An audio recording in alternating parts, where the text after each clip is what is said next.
श्री गुरवे नमः। मंत्रस्थ महाकाल के संदेश वाहक वादक बंधु, पांडाल में उपस्थित शक्ति स्वरूपा माताओं, देवी स्वरूपा बहनों, देवतुल्य भाइयों, समस्त सहयोगी एवं भाइयों बहनों, थोड़ी देर के लिए 5 मिनट का अवसर मिला है दो टूक बात करने आपसे। युग परिवर्तन का दौर चल रहा है, पूरी दुनिया करवट बदल रही है, सब कुछ बदलता चला जा रहा है। दुनिया पिछले सदी में कुछ और रही होगी, आज विज्ञान जगत को उठा करके देखिए तो आपको परिवर्तन प्रत्यक्ष रूप से बहुत दूरी तय करता हुआ दिखाई देगा।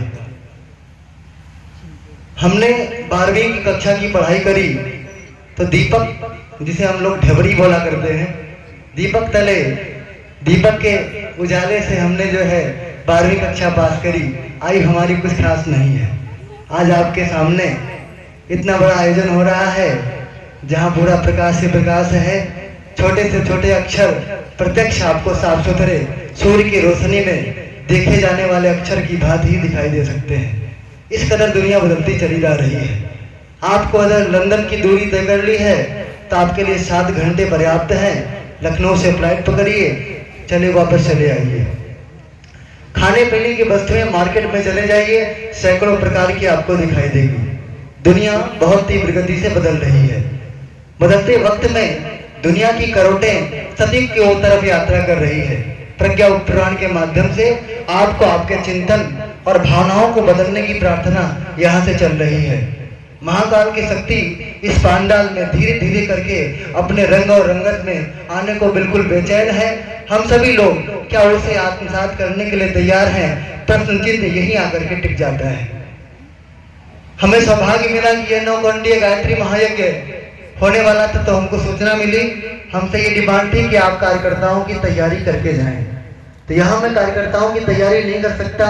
कार्यकर्ताओं की व्यवस्थित तैयारी तो तब मानी जाती है जब 2, 4, 5 कार्यक्रम का बच्चों को कम से कम अनुभव हो। फिर भी 15 से 20 बच्चियों को हमारे सानिध्य में 15 दिन तक रखा गया।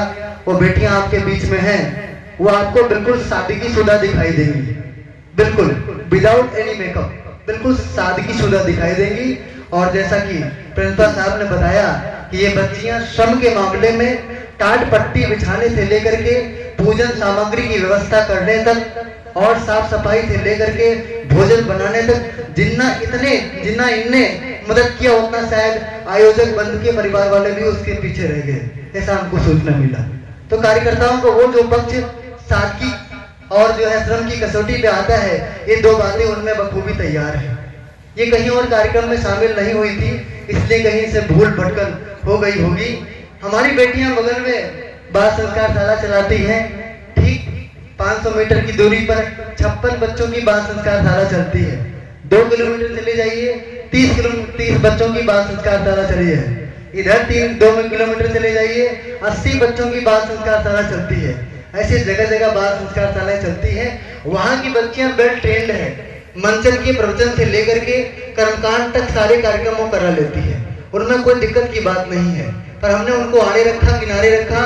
40 कार्यकर्ता बहनें यहाँ उपस्थित थी, पर उनको मना किया गया था कि इनको आप करने दें, थोड़ा बहुत संबल मिलेगा। तो हम 24 कुंडीय गायत्री महायज्ञ निर्धारण कर चुके हैं। उसमें हमारी कार्यकर्ताओं का जो बल है वो 100 की संख्या से ज्यादा पहुंच जाएगा। तो ये बेटियां तैयार हैं और बहुत श्रमशील है और बहुत अच्छा काम कर रही हैं। कुछ हम कार्यक्रम है यहाँ का जो आपसे निवेदन करना चाहेंगे, वो ये है कि सुबह कार्यक्रम का जो शेड्यूल है, जब 9 कुंडीय गायत्री महायज्ञ हम लोगों ने कराया तो सुबह 4:30 बजे आरती करेक्ट बजती है। 5:30 बजे प्रज्ञा योग होता है, ध्यान की क्लास चलती है। फिर यज्ञ बिल्कुल 7 बजे ठीक समय से शुरू हो जाता है। ठंडी का दौर चल रहा है, वो अनुकूल नहीं हो पाएगा, लेकिन फिर भी समय से शुरू हो जाता है। 8 या 9 का जो समय हो यहाँ का चलना चाहिए। हमारे आज तक के कार्यक्रमों में बाल संस्कार शालाएं प्रधान कार्यक्रम होती हैं। शाम का समय जो होता है, यहाँ 3:30 बजे से 4:30 बजे तक बाल संस्कार शाला का कार्यक्रम रखा गया है। अपने जो बच्चे चल करके यहाँ आ सकें, हिंदी भाषा को समझ सके, उतने उम्र से लेकर के 30, 24, 25, 30 साल करके 30 साल के लोगों को यहाँ भेज सकते हैं। बाल संस्कार शालाओं में अगर बच्चे आएंगे तो उनके मन को एक ठीक दिशा देने का काम वो अनुभवी बच्चों के द्वारा किया जाता है, जिन्होंने अपने जीवन को उसी संस्कार शालाओं से निकल करके तराशा है, बनाया है और समाज में बड़े से बड़े काम किए हैं। हमारे बच्चों ने कम से कम 7 साल हो गए नमकीन, बिस्कुट, चाय, बाहर के सामान खाने पर पूरी तरह से प्रतिबंध लगा दिया है। खाए नहीं, पाई जोड़ करके इकट्ठा करके वे पैसे देते हैं। उन्हीं के दिए हुए पैसों के बलबूते लगभग 4 लाख से अधिक निःशुल्क साहित्य बढ़ चुका है। वो बच्चों की देन है, वही बच्चों की देन है जब हमने कम से कम हजारों की संख्या में वृक्षारोपण किया होगा।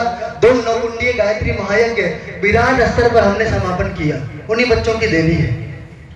वो बच्चे लंबे समय से बच्चे लगातार 1.5 घंटे गायत्री महामंत्र का जप करते हैं। कोई दिन नहीं है जब गुरुदेव का 2-3 पेज साहित्य न पढ़े, जबकि उनके पढ़ने की जो रूटीन है, एक जो क्रम है, 1 घंटे प्रत्येक दिन गुरुदेव का साहित्य पढ़ते हैं। क्यों? क्योंकि इससे जब मन हमारा जब सकारात्मक रहता है, पॉजिटिव रहता है, खराब बातों की ओर नहीं जाता तो अच्छा रहता है। इसीलिए हम आपसे निवेदन करेंगे, आप भी उन बच्चों का नाम कृपया हस्ताक्षर करवा लीजिए उन बाल संस्कार शालाओं के बच्चों के साथ। शाम को 3:30 बजे से 4:30 बजे तक यहाँ भी बाल संस्कार शाला की कक्षा आज चली।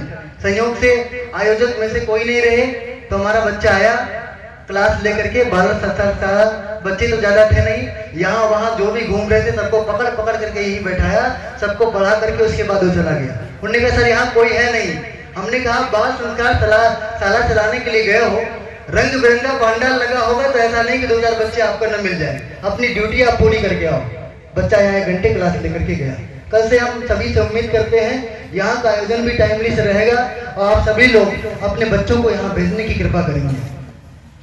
शाम के समय आप ठंडी देख रहे हैं, 5:30 बजे का कथा का जो समय दिया गया है, 5:50 5:30 आप समझा करिए। यहाँ आइए, हमारे साथ आने वाली 100 महिलाएं, 100 लोग की संख्या है जिनको हम लाना चाहते हैं, पर जब समय 7 बजे के बाद शुरू होता है तो दूर से आने में दिक्कत होती है बाइक के माध्यम से। तो यदि ये 5:30 से 6 के बीच में कथा चल जाती है तो दूर से लोग को आने में सुविधा हो जाए। हम तो देखते हैं कथा समापन की ओर बढ़ रहा है, सभी लोग अभी आ ही रहे हैं। इतना निश्चिंत मत होइए। भगवान महाकाल आपसे कुछ कराना चाहते हैं, आपके जीवन में कुछ प्रकाश पैदा करना चाहते हैं, आपके परिवार में कलह दूर करके सुख शांति पैदा करना चाहते हैं। समूचे इस पूरे मोहल्ले का, इस पूरे ग्रामीण क्षेत्र का भविष्य उज्जवल करना चाहते हैं। लेकिन आप जब पूरा अवसर देंगे तब। ऐसे अवसर वर्षों में आया करते हैं। सुनने को मिला ठीक 10 साल पहले ये कार्यक्रम हुआ था, 10 साल बाद ये अवसर आया है। आप सभी लोग भरपूर उसका लाभ लगाइए, समय से आइए, समय पूर्वक आएंगे तो 8:30 तक का अगर कथा होगी तो बहुत पर्याप्त हो जाएगा। जो कुछ यहाँ बताया जाए उसे जिए। और हम यहाँ के आयोजक से, सहयोगों से, साथ मंच से अनुमति चाहेंगे। हम लोग 1 तारीख को एक छोटा सा कार्यक्रम युवाओं का करने जा रहे हैं। कैसा कार्यक्रम है? उस कार्यक्रम का नाम है अखंड ज्योति शोभा यात्रा। कार्यक्रम का नाम है अखंड ज्योति शोभा यात्रा। कैसे निकलेगा? हम लोग जो है 1000 युवाओं की व्यवस्था किए हैं। 1000 युवा, जिसमें कम से कम 250 बाइकर्स हैं, बाइक चलाने वाले हैं। हाथ में अखंड ज्योति की पुस्तक लेकर के 3 से 4 परसामपुर से लेकर के श्रृंगी नारकी मार्केट तक हाथ में अखंड ज्योति पुस्तक लेकर के वो पैदल 2 मार्केट चलेंगे और दाएं और बाएं दोनों तरफ अखंड ज्योति को निःशुल्क देंगे। हम चाहते हैं यहाँ का आयोजन हो रहा है तो यहाँ के माध्यम से घर घर में गुरुदेव के साहित्य जाने चाहिए। तो कम से कम 2 किलोमीटर के रेंज में, 3 किलोमीटर के रेंज में हम लोग जाएंगे और प्रत्येक घर में जो भी मार्केट के दोनों तरफ दाएं बाएं पड़ेंगे, हर घर में गुरुदेव का अखंड प्रकाश, अखंड ज्योति जाएगा। जो ये जो है एक परिवर्तन का कारण है ये कार्यक्रम। हम तो चाह रहे थे, हम तो वैसे योजना बनाए थे परशुरामपुर से निकालने के लिए, लेकिन आपकी सहमति, आपकी अनुमति अगर मिल जाए और युवाओं में वो जोश और खरोश दिखाई दे, जब उनकी सहमति पूरे आचरण के साथ, पूरी ईमानदारी के साथ हो तो ज्यादा अच्छा है। तो इसी पांडाल से उसको निकालने की हमने योजना बनाई है। 3 किलोमीटर 4 किलोमीटर हट के आना पड़ेगा और आपका पूरा साथ रहे। तो हम चाहते हैं यही पांडाल से यहाँ पहले लोग आए, युवाओं के जीवन पर मार्गदर्शन चले, युवाओं की कार्यशाला चले। क्या युवा इसको कहते हैं? नुक्कड़ पर बैठे पुड़िया फाड़ता रहे, गली मोहल्ले की बेटियां गुजर रही हो उन पर कुदृष्टि डालता रहे, इसी को युवा बोलते हैं। क्या युवा उसी को बोलते हैं? पंडाल में जो है अमृत ज्ञान की वर्षा हो रही है और इधर उधर खड़े होकर के लोग ताक झाक करने पर लगे हैं, यही युवा की परिभाषा है? क्या युवा उसे कहते हैं जब मन तब जागा, सवेरे 10 बजे जागा, जब मन सोया 12 बजे रात को सोया, कोई उपासना नहीं, कोई साधना नहीं, कोई आराधना नहीं, माँ को माँ समझने के लिए राजी नहीं है। और तब तो और लज्जा से सर झुक जाता है जब कितने युवाओं के पास हम जाते हैं, बगल में माँ बैठी है, बगल में दादी बैठी है, बगल में पिता बैठा है, परिवार के सारे सम्मानित सारे पवित्र रिश्ते बैठे हैं साथ में, और गाने कौन से बजा रहा है? इसमें पूरी तरह से गालियां, एक भी रिश्ते का सम्मान नहीं करने के लिए राजी है। माँ से शुरू होती हैं, भाभियां तक उतरती हैं।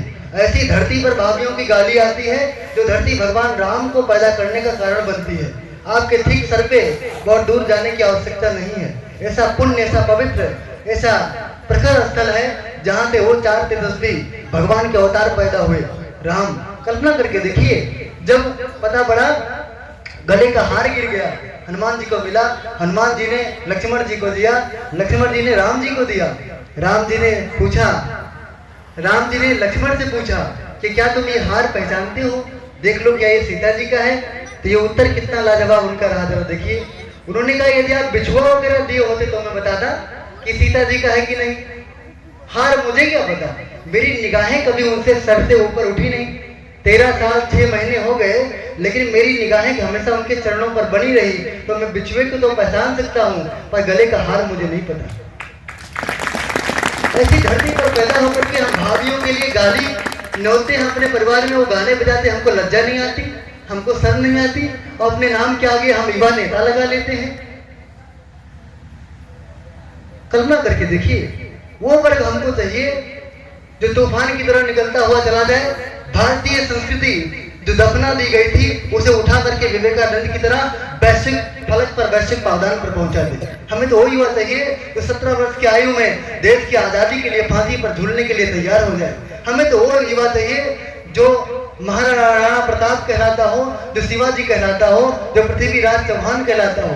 हमने तो यहाँ तक पढ़ा है, राजा को उनके नौकरों ने दुश्मनों की बेटी को ला करके सौंपा कि आपके लिए मैंने परम सुंदरी लाया। उन्होंने सिंहासन छोड़ा, दंडवत प्रणाम किया। उन्होंने क्या कहा, ऐसी सुंदर यदि मेरी माँ रही होती तो उस कोख से ये शिवाजी और भी सुंदर पैदा होता। ऐसी धर्म पर हम लोग पैदा होकर के हम लोग युवा की परिभाषा नहीं समझ पाते। हम लोग क्या करेंगे? उन युवाओं का जोश चाहिए। कल्पना करके देखिए, कल मैं संभवतः अगर मौका मिला या उस दिन 1 तारीख को जब आप अनुमति देंगे तो यहाँ से वो कार्यक्रम निकालूंगा, आपको दिखाऊंगा कि वो 17, 16, 18, 15, 21, 22, 24 से ज्यादा आयु के बच्चे नहीं हैं, लेकिन एक बार अगर वो बोलना शुरू कर दिए तो आपको पता पड़ेगा वेदों का ज्ञान उनमें छुपा पड़ा है। छोटे छोटे बच्चे वो वक्तव्य करके आपको दिखाएंगे, आपको पता पड़ेगा शायद इन्होंने ऋषि कुल में ही जन्म लिया हो। ऐसे बच्चे हैं। अगर यहाँ मंच उनको सौंप दिया जाए तो मंचन करने, गीत गायन से लेकर के मंत्रोच्चार तक, व्याख्या से लेकर के उदाहरण तक ऐसे ऐसे तथ्य आपके सामने प्रस्तुत करके दिखाएंगे। आपको पता पड़ेगा ये शायद बच्चे हमारे बीच के नहीं हैं। इसीलिए नहीं है क्योंकि हम अपने को कमजोर आंकते हैं। जब हमारा युवा नशे से दूर होगा, कल्पना करके देखिए, यहाँ कल से हम आपसे हाथ जोड़ करके करबद्ध निवेदन करते हैं, आप हमें हमारी बेटियों को यहाँ लाने का मौका दें। हमें जब इस पंडाल में हमारी बेटियां सुरक्षित दिखाई देंगी तो मैं कल नहीं परसों इस मंच पर उन बेटियों को प्रस्तुत करूंगा। लेकिन तब जब मुझे एक भी युवा यहाँ जो है ताका झाकी करता नहीं दिखाई दे, उड़का मारता नहीं दिखाई दे, जब पंडाल में व्यवस्थित बैठ करके ज्ञानार्जन करना दिखाई दे, तो मैं अपनी बहन को लेकर के कोई कार्यक्रम ऐसा बाकी नहीं जहाँ मैं अपनी बहनों को, अपनी बेटियों को ना लेकर के जाऊँ। यहाँ भी मेरी लाने की जिज्ञासा है। ठंड बाधक है, पर ठंड बाधक तो है, अगर आपके भीतर वो पवित्रता दिखाई दे, आपके भीतर वो अनुशासन दिखाई दे, तो मैं उनके साथ और भी बेटियों को लाने के लिए यहाँ तैयार हूँ, ठंडी कितनी भी बढ़े। मैं आपसे उम्मीद करता हूँ आप इस मंच का पूरा पूरा फायदा उठाइए। आपके भी कुछ कार्यक्रम है, कुछ आयोजन है, वो भी यहाँ से किया जाएगा। पुनः समय दोहराए, बहुत लंबा समय खिंच जाएगा, ठंडी ज्यादा है। 2 मिनट में रूटीन एक बार दोहरा दूं। प्रातःकालीन आप सभी लोग 4:30 बजे यहाँ के आयोजक महोदय, कुछ बहनें जिन कार्यकर्ता के रूप में तैयार हैं, आकर के यहाँ मंच पे आरती कर लें शांति कुंज के शेड्यूल से।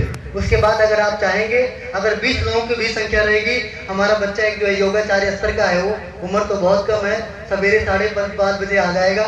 5:45 बजे तक, 6 बजे तक भी अगर आप तैयार हो गए तो 1 घंटे का योग करा करके जाएगा। उसके उपरांत आप सभी लोग यहाँ यज्ञ करिएगा। यज्ञ का समय 7 बजे कहा गया था, पर 8 बजे आपके लिए सुटेबल टाइम है। 8 ही ना गुरु, 7 बजे, 7 बजे समय है। यह कि परिसर में आप लोग बिल्कुल शुद्ध दुरुस्त होकर के नहा करके, किसी की प्रतीक्षा मत करिए। दुनिया बहुत विलंब चल रही है, इसीलिए उसको विलंब से पैसे मिल रहे हैं, विलंब से ज्ञान मिल रहा है, विलंब से सुख सम्मान मिल रहा है। आप हर जगह अपना विलंब में नाम मत लिखाइए, पहले वाले में नाम लिखाइए। तो मैं चाहूँगा समय पूर्वक आइए। सबसे महत्वपूर्ण बात ये, सायंकालीन 2 कार्यक्रम है। एक का नाम बाल संस्कारशाला, उसमें आप अपने बच्चों को भेजने से कतराइए मत। हम भी क्लास लेने के लिए आएंगे, पर हम अगर क्लास लेने के आएंगे तो हमें 2 क्लासेस छोड़ करके आनी पड़ेगी। हम चाहेंगे यहाँ की संख्या 40-50 बच्चों की हो तो हम 2 क्लास छोड़ सकते हैं, पर यदि बच्चे आने के लिए राजी नहीं हो तो वो भी हम छोड़ के बैठ जाएं, ये हमको अच्छा नहीं लगेगा। तो हम चाहेंगे आपके बच्चे यहाँ उपस्थित हों। बच्चों की उम्र हमने पहले बता दी, 6-7 साल की उम्र से लेकर के आप बड़े बच्चों को भेजिए, जितने बड़े हों, जिनकी जो मैरिड नहीं हो वो सब आ जाए, शादीशुदा बच्चे भी आ जाए, कोई हर्जा नहीं है। सब लोग समझेंगे, संस्कार विषय पर सब कुछ बताया जाएगा और सब कुछ सिखाया जाएगा। 4 ही 5 दिन आपके लिए पर्याप्त होगा, आगे का काफी लंबा समय बच्चों पर वो असर दिखाई देगा। और उसके बाद में शाम के समय 5:30 बजे प्रज्ञा पुराण कथा प्रारंभ है। जितनी जल्दी आप आएंगे उतना जल्दी जो है कथा में रंग चढ़ेगी। और 6 बजे तक कथा प्रारंभ हो जाती है, तो दूर दराज से भी लोग आ पाएंगे। ये आप कर सकते हैं। हम चाहते हैं कि कम से कम 2-3 दिन दूर वाले शामिल हो जाए ना, जब उनको ये सुनाई पड़ेगा 6:30 बजे तक कथा शुरू हो जाती है, अपना रंग पकड़ लेती है, तो वो दौड़ करके आएंगे। जब उनको ये सुनाई पड़ता है 7 बजे तक माहौल बन पाता है, तो बेचारे ठंडी में उतने लंबे उतनी दूर से जो है हिम्मत नहीं कर पाते। इन्हीं बातों के साथ हमसे कोई भूल भटकन हो गई हो तो क्षमा करिएगा। आप इतने मन से सुने, बहुत बहुत धन्यवाद, बहुत बहुत आभार।